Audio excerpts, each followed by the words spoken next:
మహారాష్ట్రలోనే ఒళ్ళు గగ్గురు పుడ్చే ఒక ఘటన వెలుగులోకి వచ్చింది. ప్రేమ పేరుతో వందలాది మంది బాలికలను ట్రాప్ చేసి వారి జీవితాలను చిన్నాభిన్నం చేసిన ఒక నరరూప రాక్షసుడిని పోలీసులు తాజాగా అరెస్ట్ చేశారు. ముఖ్యంగా అతడు ఒకరు కాదు, ఇద్దరు కాదు, ఏకంగా 180 మంది బాలికలను లైంగికంగా వేధించాడు.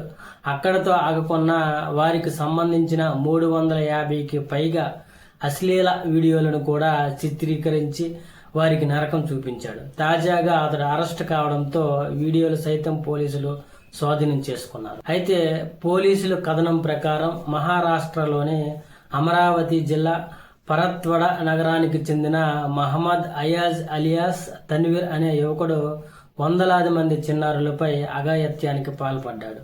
తన్వీర్ స్థానిక బాలికలను మాయమాటలతో ప్రలోభ పెట్టి ప్రేమ పేరుతో దగ్గరయ్యేవాడు. ఆ తర్వాత వారిని ముంబై, పూణే వంటి నగరాలకు తీసుకెళ్లి లైంగికంగా వేధించేవాడు. అంతటితో ఆగకుండా వారు నగ్నంగా ఉండగా వారికి తెలియకుండానే వారితో కలిసినప్పుడు రహస్యంగా వీడియోలు తీసేవాడు. వాటిని అడ్డం పెట్టుకునే బాధిత బాలికలను పదే పదే బ్లాక్మెయిల్ చేసేవాడు. డబ్బులు వసూలు చేస్తూ తనకు కావలసినప్పుడల్లా వారి శరీరాలతో ఆడుకునేవాడు.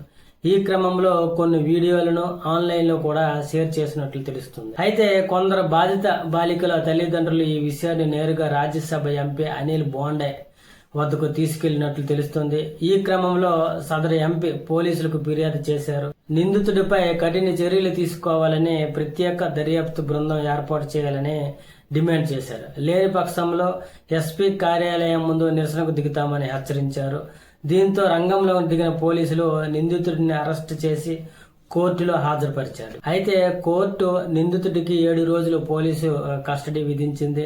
ఈ క్రమంలోనే పోలీసులు తన్వీర్ మొబైల్ ఫోన్ను స్వాధీనం చేసుకుని తనిఖీ చేయగా అందులో వందలాది సంఖ్యలో అసభ్యకర వీడియోలు చూసి అధికారులు సైతం షాక్ గురయ్యారు. ఈ వీడియోలను నిందితులు మరెవరికైనా విక్రయించాడా లేదా అశ్లీల సైట్లో అప్లోడ్ చేశాడా అనే కోణంపై సైబర్ సెల్ అధికారులు లోతుగా దర్యాప్తు చేస్తున్నారు. ఇప్పటికే ఆన్లైన్లో ఉన్న వీడియోలను తొలగించే ప్రక్రియను ప్రారంభించారు. అయితే ఈ ఘటన మహారాష్ట్ర వ్యాప్తంగా తీవ్ర కలకలం రేపింది.